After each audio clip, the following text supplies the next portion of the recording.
అండి ఈరోజు మేక రక్తము ఎలా చేయాలో చెప్తాను. బ్లడ్ అండి ఎలా చేస్తాను చూడండి.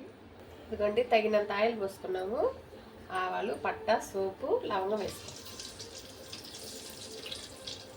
ఇదిగోండి ఉల్లిపాయలు వేస్తున్నాము.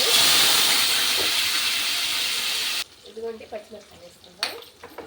ఇదండి తెల్లగడ్డ 4 కాయలు, కరివేపాకు వేసుకుంటాము. కట్ చేసుకున్న బ్లడ్ ముక్కలు వేసేసుకుంటాము. ఇదిగోండి సాల్ట్ వేసేసుకుంటాము. ఇది బాగా వేసుకోవాలి. ఇదిగోండి పసుపు వేసుకుందాం. పసుపుది ఇదిగోండి కారం వేసేసుకుంటాము. ఇదిగోండి మిరియాల పొడి, ఇదిగోండి అల్లం పేస్ట్ కొంచెం వేసుకుంటాము. ఇదిగోండి మేక నెత్తురు ఫ్రై రెడీ అయిపోయింది. నచ్చితే లైక్ కొట్టండి, షేర్ చేయండి, సబ్స్క్రైబ్ చేయండి. నమస్తే.